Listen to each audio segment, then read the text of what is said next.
नमस्कार दोस्तों, इतिहास की इस क्लास में आपका एक बार फिर से स्वागत है। अपना राजवंश चल रहा है मेवाड़ का गुहिल या सिसोदिया राजवंश, जिसमें अपने बात कर चुके हैं रावल रतन सिंह तक के समय की। इसके बाद में अपने आज के वीडियो में बात करेंगे हमीरदेव सिसोदिया, राणा लाखा और राणा मोकल की। तो चलिए स्टार्ट करते हैं। हमीरदेव सिसोदिया 1326 से लेकर और 1364 तक शासक रहते हैं।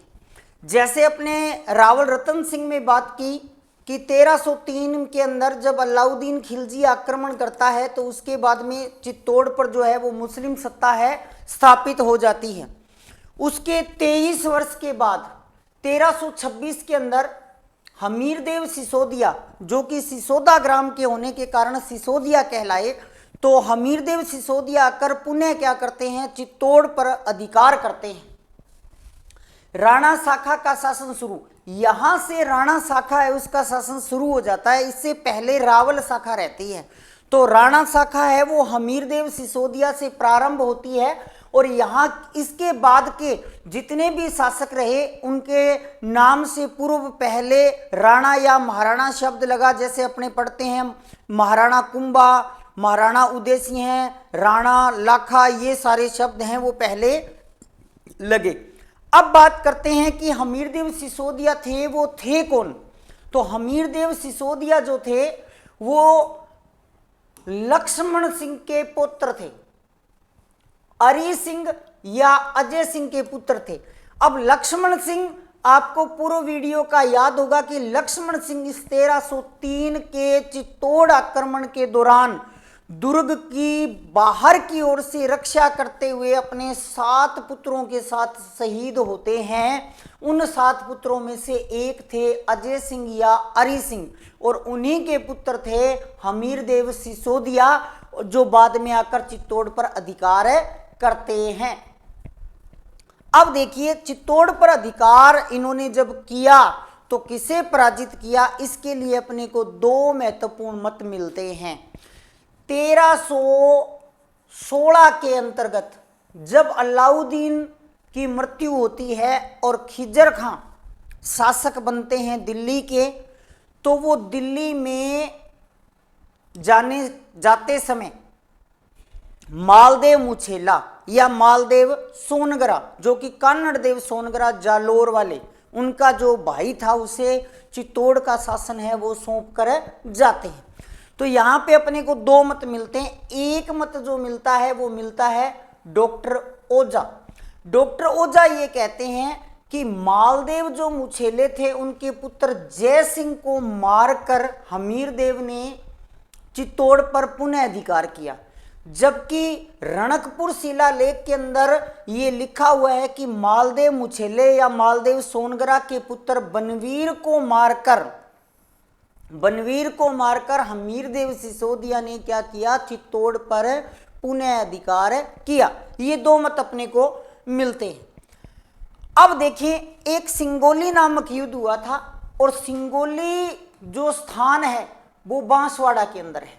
सिंगोली का युद्ध हुआ हमीरदेव सिसोदिया का मोहम्मद बिन तुगलक से, जो कि दिल्ली सल्तनत के शासक थे। इस युद्ध के अंदर हमीरदेव है वो विजयी रहते हैं। अब बात करते हैं हमीरदेव सिसोदिया की उपाधियां। तो सबसे पहली उपाधि मेवाड़ उद्धारक कहा जाता है इन्हें। मेवाड़ उद्धारक, मेवाड़ को विषम परिस्थितियों से निकाल कर लेकर आए थे, इसलिए इन्हें मेवाड़ उद्धारक कहा जाता है। साथ ही साथ आपने ये भी याद रखना है कि मेवाड़ उद्धारक की जो उपाधि है वो भामा शाह की भी है। भामा शाह को भी मेवाड़ उद्धारक है वो कहा जाता है। तो मेवाड़ उद्धारक कुल मिला के 2 व्यक्तियों को कहा जाता है। एक है आपके सामने हमीरदेव सिसोदिया, जो कि मेवाड़ को विकट स्थितियों से निकालते हैं, और दूसरे थे भामा शाह। ये भी महाराणा प्रताप के समय आर्थिक सहायता करके मेवाड़ को विकट परिस्थितियों से बाहर निकालते हैं, इसलिए इन्हें भी क्या कहा जाता है, मेवाड़ उद्धारक कहा जाता है। दूसरी इनकी उपाधि है विषम घाटी पंचानन, जो कि कुंभा द्वारा स्थापित कीर्ति स्तंभ प्रशस्ति के अंतर्गत दी गई है। विषम घाटी पंचानन यानी कि विषम परिस्थितियों के अंदर संभल कर चलना या विषम परिस्थितियों से मेवाड़ को बाहर निकालने के कारण फिर इन्हें कहा गया है वीर राजा। और ये रसिक प्रिया ग्रंथ के अंतर्गत कहा गया है, जो कि महाराणा कुंभा द्वारा रचा गया। फिर इन्हें कहा गया है प्रबल हिंदू राजा। प्रबल हिंदू राजा इन्हें कर्नल जेम्स टोड ने कहा है। प्रबल हिंदू राजा इन्हें कर्नल जेम्स टोड ने कहा है। इसके अलावा यदि बात करें तो इन्होंने चित्तौड़ दुर्ग के अंदर अन्नपूर्णा माता मंदिर का निर्माण है वो करवाया। अन्नपूर्णा माता मंदिर का निर्माण है वो हमीरदेव सिसोदिया द्वारा करवाया जाता है। अब बात करते हैं नेक्स्ट जो शासक बने 1382 के अंदर। इनके बीच में कुछ छोटे शासक भी रहते हैं। तो राणा लाखा या लक्ष्य सिंह है और 1421 तक वो शासक रहते हैं। राणा लाखा के समय सबसे पहले महत्वपूर्ण बात, जावर जो क्षेत्र है उदयपुर के अंदर, वहां चांदी की खान राणा लाखा के समय मिली और ये एशिया की सबसे बड़ी चांदी की खान है। एशिया की सबसे बड़ी चांदी की खान है। एशिया की सबसे बड़ी चांदी की खान है। दूसरा, राणा लाखा के समय जो इंपॉर्टेंट हुआ, राणा लाखा के समय पिछोला झील का निर्माण हुआ था। तो किसके शासनकाल में पिछोला झील का निर्माण हुआ? राणा लाखा के शासनकाल में पिछोला झील का निर्माण है वो हुआ। पिछोला झील का निर्माण है वो पिछू या छितर नामक एक बंजारा था और उस बंजारे ने इस झील का निर्माण करवाया। इस झील का पुनः निर्माण जब महाराणा उदय सिंह उदयपुर बसाते हैं और राजधानी बनाते हैं तो इसका पुनः निर्माण करवाते हैं। वो इसकी पाल को यानी कि बाहरी जो बाउंड्री है, पाल का मतलब बाहरी बाउंड्री, उसको वो पक्का करवा देते हैं। तो पुनः निर्माण, ये जो झील है वो बेड़च नदी पर है। इसकी आकृति है वो बैल के समान है। इस झील के किनारे दो जो है वो महल बने हुए हैं। पहला महल है जग मंदिर महल और दूसरा है जग निवास महल। तो जो जग मंदिर महल है इसका जो निर्माण है वो करण सिंह ने करवाया था। करण सिंह। और इसका निर्माण जो पूर्ण है, यानी कि निर्माण तो प्रारंभ इसने किया लेकिन निर्माण को पूर्ण जो करवाया वो जगत सिंह फर्स्ट ने करवाया। जगत सिंह प्रथम द्वारा इसका निर्माण है वो पूर्ण करवाया गया। दूसरा महल है जग निवास महल और जग निवास महल का जो निर्माण है वो जगत सिंह सेकंड ने करवाया। जगत सिंह सेकंड ने करवाया। तो जग मंदिर महल, दो नाम याद रखने हैं, निर्माण करण सिंह और पूर्ण करवाने वाला जगत सिंह फर्स्ट। जग निवास महल निर्माण जगत सिंह सेकंड। अब देखिए जग मंदिर जो महल है उसके अंतर्गत दो बार दो स्थानों पर महत्वपूर्ण व्यक्तियों को यहां शरण दी गई। पहली बार तो करण सिंह ने ही शरण दी। किसे? शाहजहां को। शाहजहां को। जब शाहजहां जहांगीर से विद्रोह करके मेवाड़ आते हैं तो करण सिंह उन्हें जग मंदिर महल में शरण देता है। उसके बाद में 1857 की क्रांति के अंतर्गत नीमच में जब क्रांतिकारी अंग्रेजों को बंदी बना लेते हैं तो मेजर सावर्स उन्हें रिहा करके मेवाड़ महाराणा स्वरूप सिंह के पास छोड़ते हैं और स्वरूप सिंह उन अंग्रेजों को जग मंदिर महल में शरण है वो देते हैं। जग मंदिर महल में शरण है वो देते हैं। इसके अलावा इस झील पे नटनी का चबूतरा है वो भी बना हुआ है। ठीक है।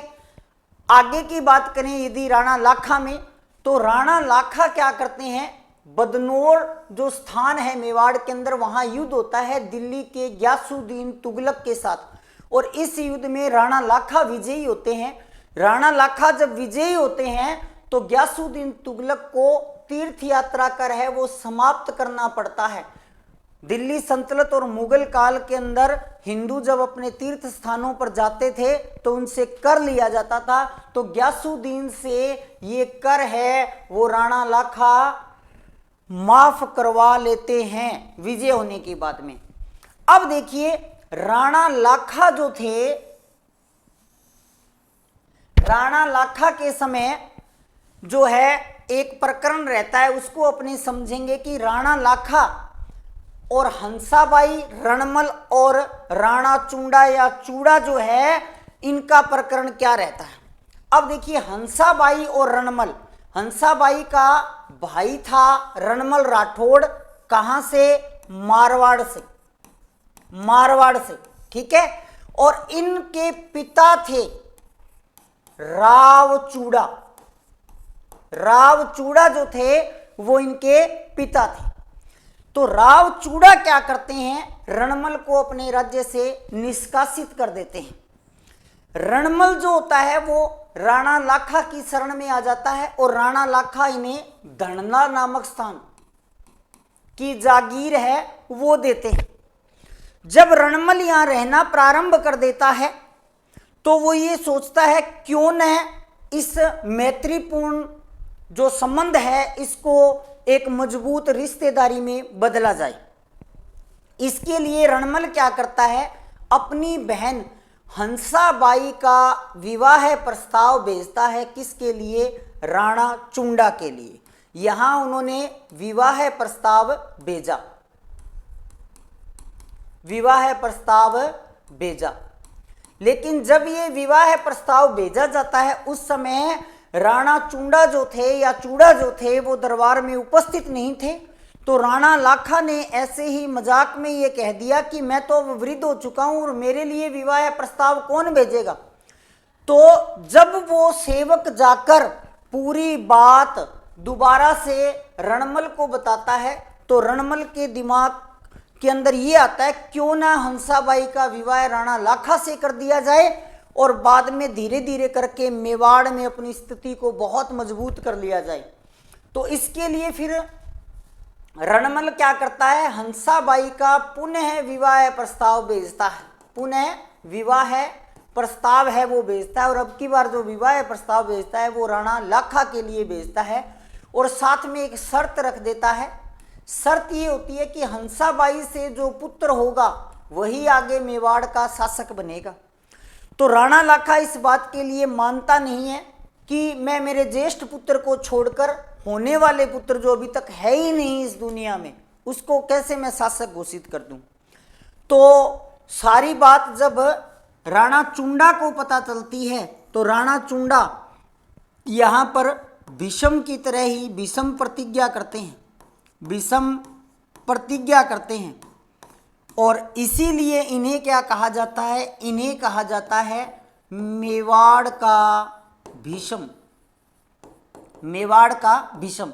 जिस प्रकार से महाभारत के अंदर भीष्म ने ये प्रतिज्ञा की थी कि वो हस्तिनापुर के लिए कभी भी अपनी दावेदारी प्रस्तुत नहीं करेंगे, उसी प्रकार से राणा चूड़ा ने भी ये कहा कि वो मेवाड़ के लिए अपनी दावेदारी कभी भी प्रस्तुत नहीं करेंगे। तो ये प्रकरण रहता है। फिर इन दोनों से जो पुत्र होता है वो पुत्र था मोकल, वो पुत्र था मोकल। अब बात करते हैं राणा मोकल की। राणा मोकल हंसाबाई और राणा लाखा का पुत्र था। 1421 से लेकर 1433 तक शासक है वो रहता है। अब देखिए अल्पायु शासक था, बिल्कुल छोटी उम्र में शासक बना, अतः इसका संरक्षक बनाया गया किसे, राणा चूड़ा या चुंडा को।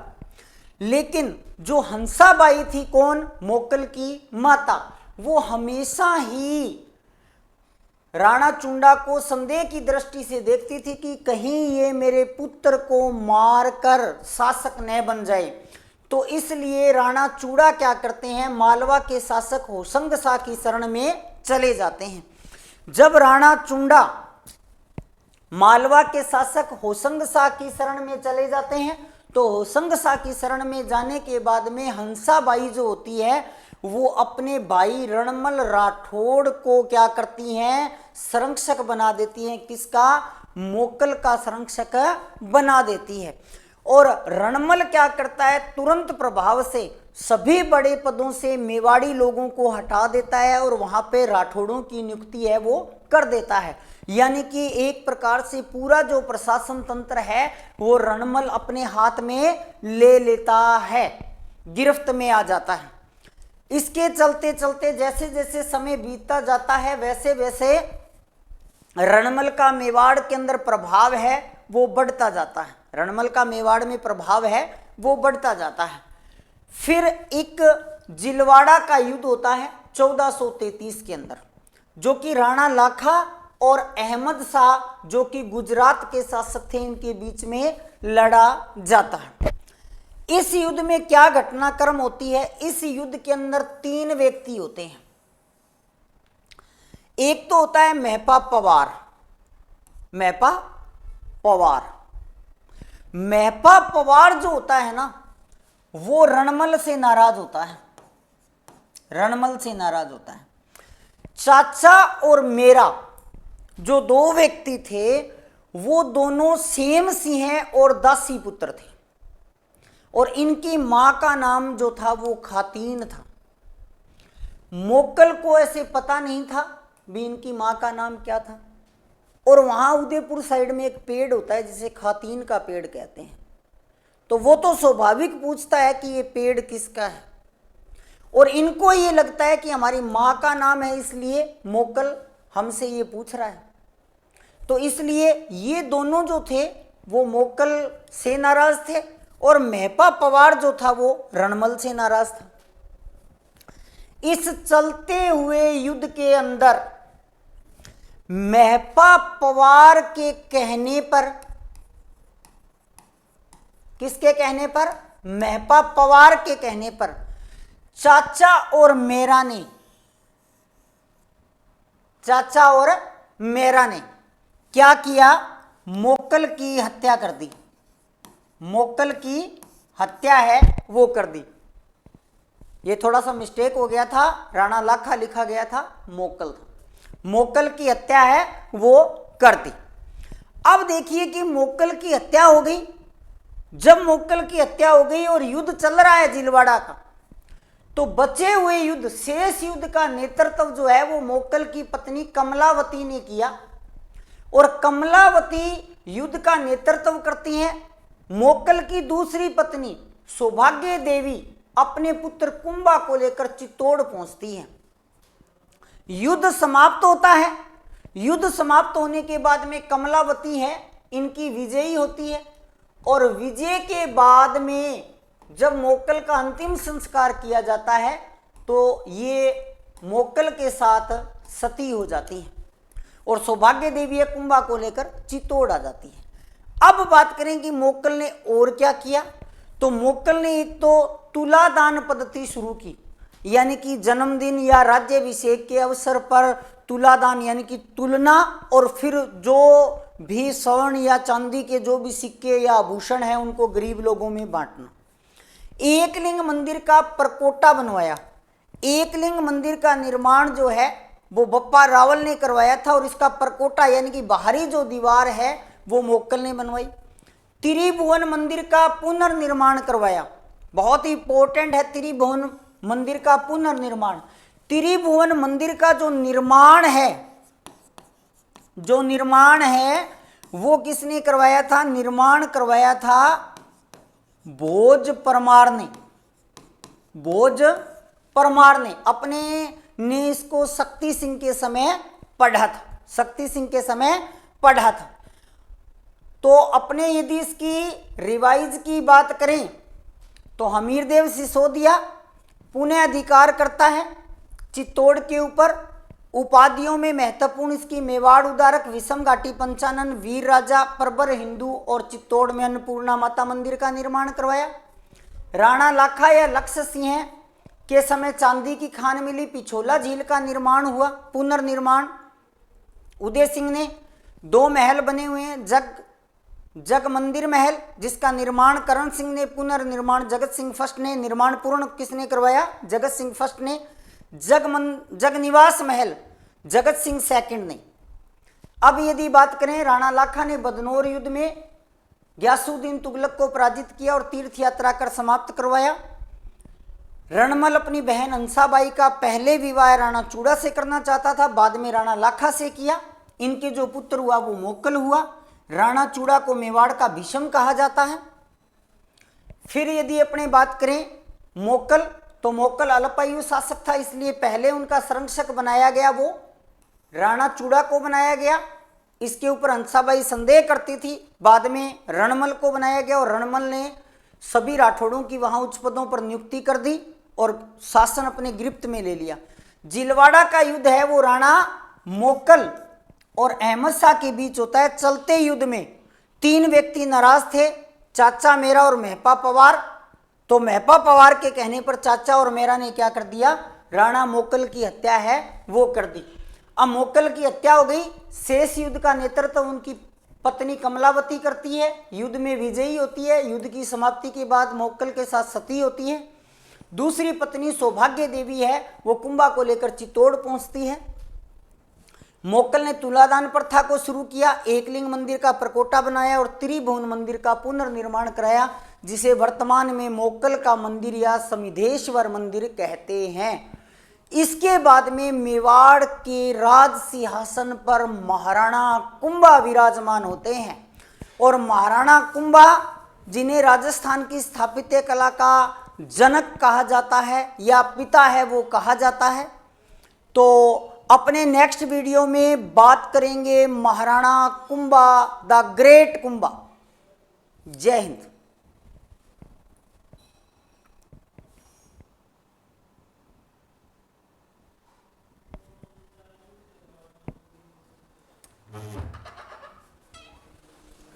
बंद कर दूं उसी